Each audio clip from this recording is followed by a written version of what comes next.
เอาเลยกำลังว่าสิเมื่อพี่น้องเนาะโอ้ยพอดีสวนทางกันสบายดีมาอะไรคือไว้แท้น่ะฮะซื้อมาป้ายไหนว่าสิอันนี้ฮะซื้อมาป้ายไหนน้องตุ๊กสิเมื่อปะอะไรเพิ่นไว้ได้ก็ไปยังเราลบมาก็ได้ไว้เพิ่นให้น้องตุ๊กเมื่อพุ่นบ่อ๋อเจ้าก็มายอมปุบบ่ได้ปุ๊ดเนาะก็นี่กำลังว่าสิเมื่อคือกันเด้อนี่ก็ได้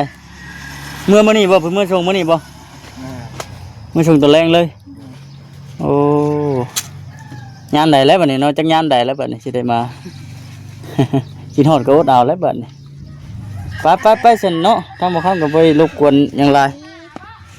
ไปเข้าใจโชคดีเด้อโอ้เมื่อไก่เกียร์เมื่อมื้อนี้พี่น้องเอ้ยเนาะไปเฮ้ยบ๊ายบายกูได้อ่ะนะนี่ก็ตรงเนาะถามตรงก็ตรงกันแล้วจริงเนาะเดือดอีกแล้วเอาเลย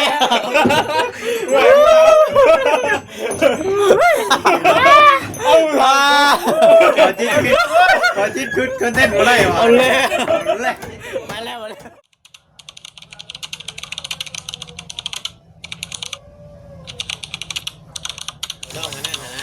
แม่ต้องไปใกล้ขี้เดือดเพิ่นกำลังถามกินเอ็มร้อยอยู่เพิ่นก็ขี้เดือดบ่เพิ่นกำลังขี้เดือดอ๋อก้มหน้าก้มตาเท่งานกันตัดเคสสบายดีแน่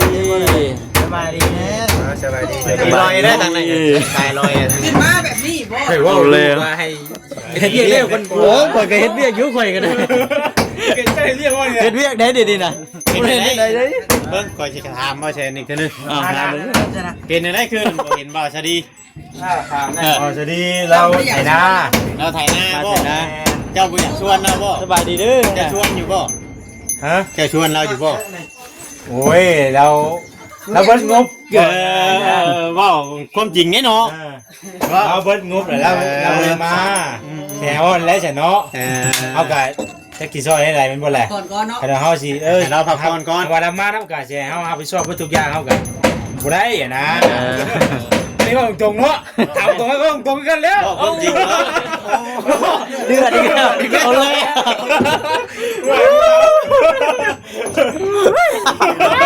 เอาล่ะขอจิ้นคอนเทนต์อะไรวะเอาเลยมาแล้วขอจิ้นกันมีแต่ช่างได้จ้ะเราสวนเนาะชี้แล้วเจ้าจังบ่อยากเห็นมันไรนะเนาะเราว่าขึ้นมาง่ายเฮงสิกว่านี้เนาะขนาดนี้ยังชิงขึ้นมาอยู่เนาะจ้ะเราเองไปแล้วก็ซื้อแล้วว่าคนจริงเลยดิเอาคนจริงได้หมู่ถ่ายเลยจริงก็เจ้าก้อนน่ะนะแม่นว่าแต่ว่าสลีได้เคยคือกันเล่นกัน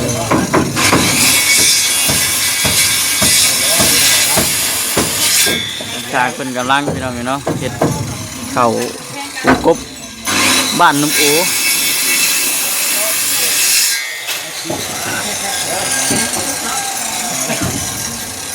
คือว่าเนี่ยมันจะ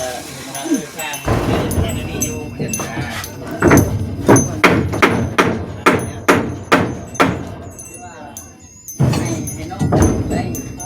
ได้กินข้าวโดนแน่จังหวะกังวลที่รอบกันนี่นะ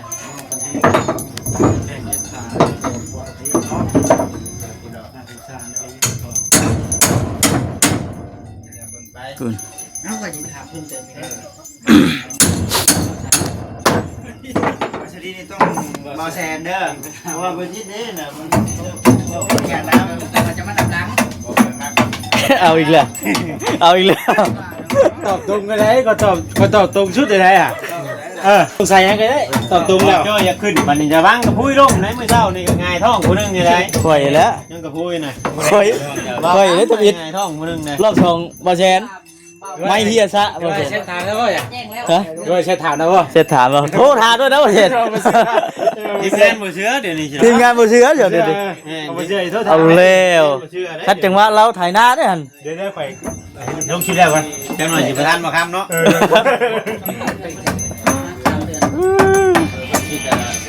โอ้ ว่าไปพี่น้องเนาะ เลิกเงินมาแล้วก็เลยโจกอนนั่นแหละ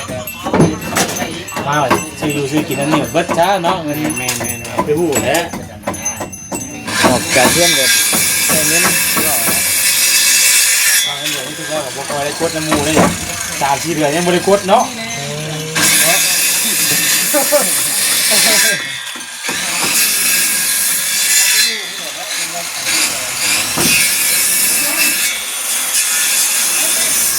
ตันทางไปเลยตันทางย่างแล้ว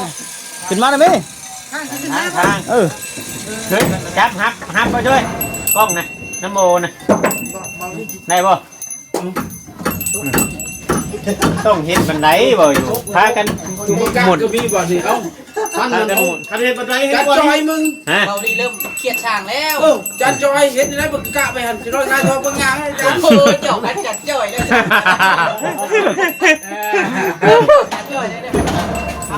จัดจอยลงก่อนจะช่างลงน้ำหลังเอฟก็ได้หันไม่เห็นเลยเอาถือว่าโอเคบ้านนี้นั่นเนาะอันนี้คือเอากันเนาะที่ขึ้นไปทั้งนั้นเขาต้อง ได้ทุกคน เนาะแล้วก็ตอนนี้ก็นอนเรียบร้อยแต่ว่าเขาขึ้นไปเข้าชุดเดี๋ยวตอนนั้นก็ร้อนแล้วถอดเปลี่ยนก่อนถึงจะ เอาเลย แต่ว่าช่างมันมีถอดบนถอดได้แต่เพื่อนเพิ่นเป็นผู้ก่อสร้างมันยันเยียบไป ทางผู้นั้นน่ะเพิ่นบ่ได้ใช้เกือบแต่แดมาแล้วอันนั้น โอ้ ย่างเดินบ้านเพิ่นยังบ่ใช้ นี่ได้ ใช่ เนี่ยบ่ให้ใช้ ใช่แล้วทิม เมาไม่ได้นะพ่อ แม่นค่อยให้เราชื่อเราจึงนุ่งเชื่อแต่ที่แก้เชื่อ เอาไม้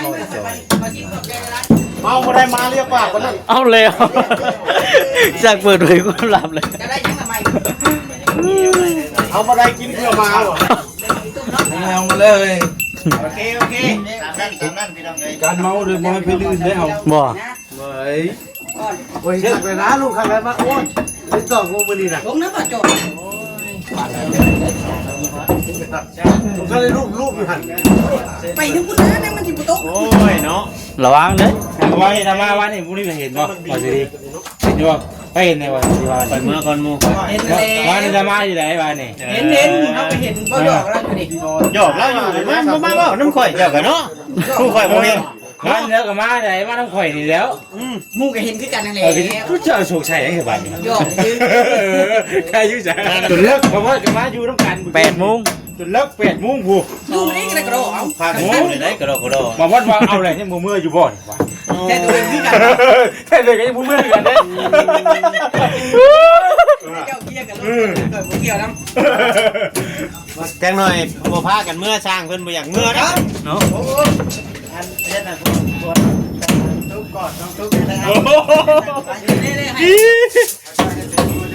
บอกเจ้าบ่ช่วย พยานว่าพยานติดนั่นว่า คะแนนยอมป้าจอมไม่เคยก่อนมาช่วยแล้วเคยเย็น ถ้าว่ามันมีเนื้อหาเฮ็ดบ่ได้เด้อมันนอกในต้นฉบับเลย ระวังอัน AI มันจับแล้วมันปิดช่องเด้อมันก่อนเด้อเดี๋ยวแก้นเป็นไชน่าถาวรเด้อ อาชีพเด้อ สิว่า เรื่องไหนหน้า มาจ่าไปเรื่อยที่บ่ รับประจำ ชอบเมื่ออยู่ว่ามึงกินเนี่ย โอ้โห สบายดีนอนเอาเล็กเด็ดบ่ทีนี้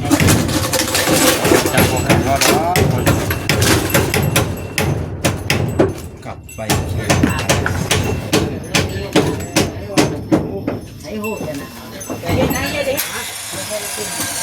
สารเพิ่นกำลังอยู่ตรงนี้เนาะปื้อ เขาพากันว่าเสียงหลังคนเต็มเนาะสร้างคน เจ้าว่าเพิ่นสีน้ำจักดิ เนาะ สร้างคนมาอยู่แจ็ค ฮะจักได้อยู่ดิ เดี๋ยวสร้างลึกไหล เจ้า เห็นบ่อย่าว่าตั้งช่างลักไรเถอะ ถ่ายคลิปเพิ่นบ่ได้มีมีแต่เสียงกะกี้อยู่ โอ้เห็นเราได้สร้างเอ้ยตามธรรมชาติเจ้าเห็นเวียกได้ ตามสบายเด้อได้เนาะ ต้องชาชุมเฮาได้ บ่สบายมันได้แล้วพากันติดอยู่ โอ้เดือดแล้ว พออีกก็ถึงอีกบาท พากันลงแล้วบาทนี่จัง ก็เสียบจุ๊บแล้วได้ปานนี้ก็ได้ น้อยให้ประหยัดตำหัวเจ้า เอาแล้ว ว่าดี เดือด บ่ได้ขึ้นมาใกล้ทางแล้วบาด เพิ่นได้ยินเพิ่นจมในใจดอก บ่ ให้ดมคนได้เดือดไม่ อยู่ไหนล่างอีกแล้ว การเพิ่มผิดกันเนาะ ธรรมดาแล้วเนาะ สร้างเดือดแล้ว ในใจก็ เรียบร้อยให้กินแล้วเห็นสื่อเสือแต่เพนกูแล้วยังไม่แตกเรียบร้อยเนี่ยผู้ใดรับปากกับผู้นั้นได้ชื่อเนาะ แล้วจังหวะเฮ้ยมากินในสุดเลยเนี่ย เจ้าก็ยังอีกเนาะอีกหน่อยก็ฮอดโมงเพิ่นเลิกงานได้ มือเลิกได้คำลูกพี่เพิ่นมา บ่พี่ต้องมาเบิ่ง สำรวจบางงานก่อน นี่มาใส่แล้ว โอ้คะแนนมาแล้วบอกเอาทานออกใช้ได้ เบิ่งโชว์กันพี่น้องเนาะ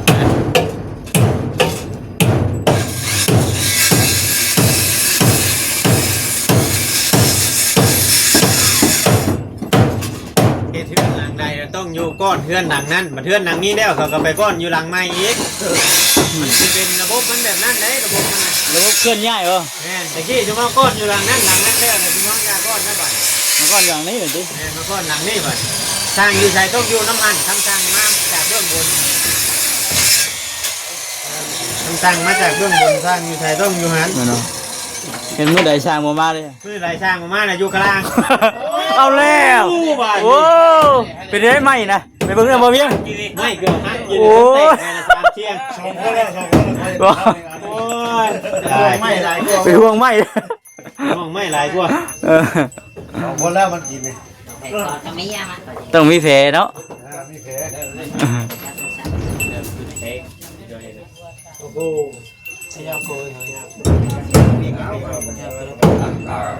พูดแล้วพูดคำเดี๋ยวกันนะฮะ เป็นกันจำเป็นกันเกี่ยวเนาะ ท่านของเขาเองเอาที่ไหนครับเป็นเลย พื้นที่มาแช่พื้นมาเจ้านะ อันนึงเลย นายสิลงไปว่านะ ย้อนบุญกันนี่ เดี๋ยวเราเกี่ยมน้ำกันยังไว้เด้เนาะน้ำในก็กะเกี่ยมไว้เบ่เลย เจ้าน้ำนะ คือว่าทางเราก็มาเบิ่ง สายไทย กินอะไรเนาะ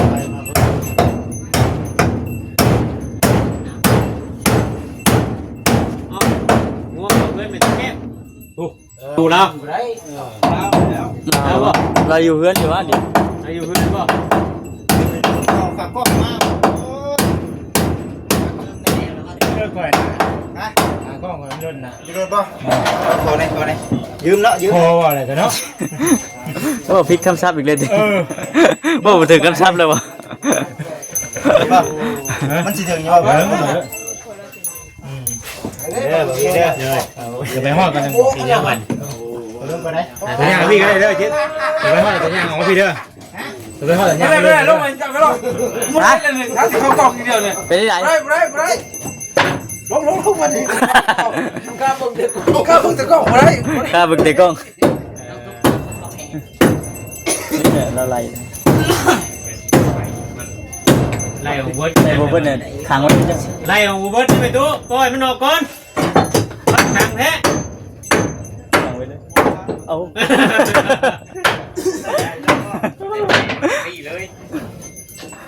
บ่มีเฮ็ด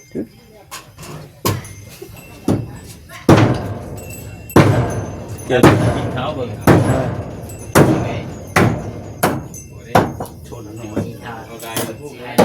กระดาษห้องว่าก็อยู่บ้าน เฮ้ยโอเค ไปบ้านบุญ เอาหน่อย ไปแล้วบุญ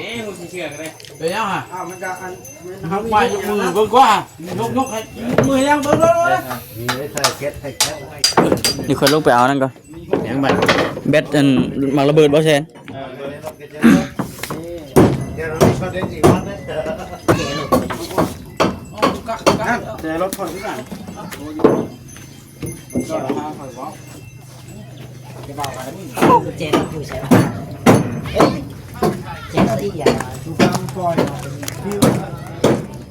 มาชื่อเอ็มร้อยให้ใช้ก่อย เฮ้ยเพียงเอาเปอร์เซ็นต์ เอาไปนี่ เอาเปอร์เซ็นต์จ้ะเด็กยังอีกเรื่องหน่อไม้อีกบ่คนไม้หน่อไม้ฮะมันบ่เข้าบึ้งสิสุบเอาบ่ เฮ็ดเป็นอีกจิ๊บๆที่ซั่นติ สีซิวซั่น สีซิวสุกหน่อไม้ใส่ผักขะแยงอ่อนเบอร์มันก็เบอร์1แล้วแหละนะเบอร์1ห้องเบอร์2แล้วแหละ สุดยอดนี่ ใส่อันใส่ใบหยังวะใบหมักใบหมักชังฮะบ่มีบ่เดี๋ยวใส่ใบหมักชังอ่อนคักเด้อพอมาเลย มันจะคิ้วๆเลยค่อยว่า หรือว่ามันขึ้นอยู่กับคนมักคนชอบเนาะ โอ้ยนงเลยเสื้อน่ะ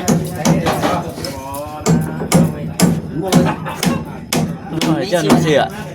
มันก็ผมจอดเห็นนะเสื้อโอ้ยก็รอกันได้แค่เสื้อให้งอเลย นั่นน่ะติเฮ็ดกินแรงพี่น้องเนาะกำลังสิหน่อไม้อันหน่อยไผ่เนาะ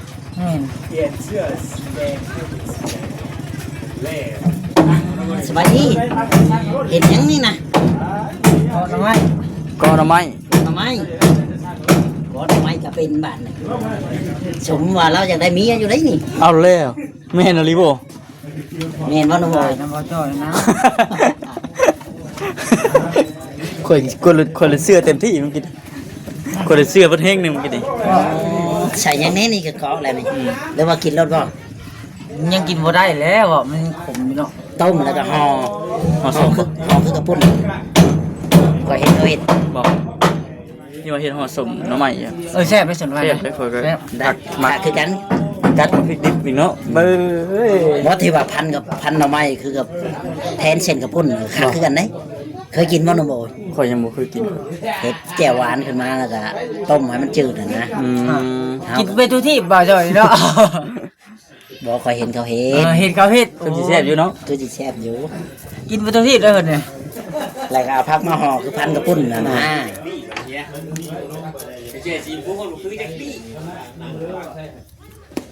เนาะน้องโบย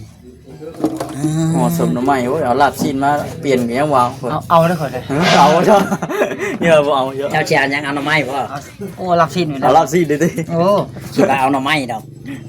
เอายังไงเลยนี่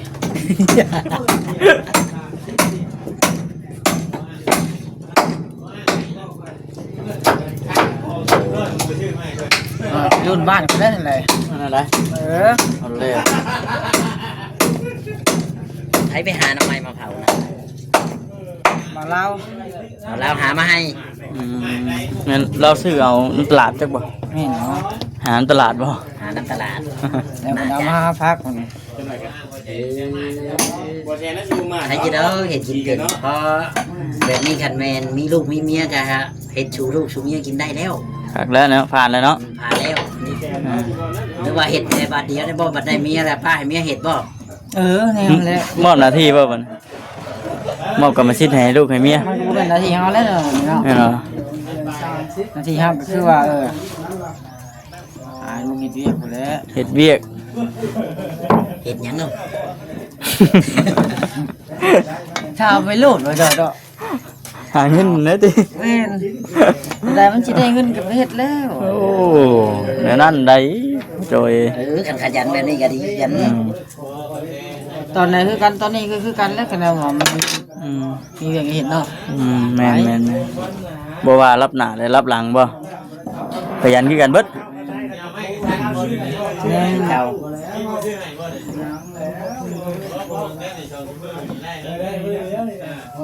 ไม่ชื่อให้กันได้กว่าเฮ้ย เนาะชื่อได้ทึงๆนี่ติ ชื่อให้แต่ทั้งทั้งลางบ่ชื่อให้ คือยัง ไปๆจะพี่น้องคิดนะคิดจบคนบ่ครับพบกันคลิปหน้าเด้อพี่น้อง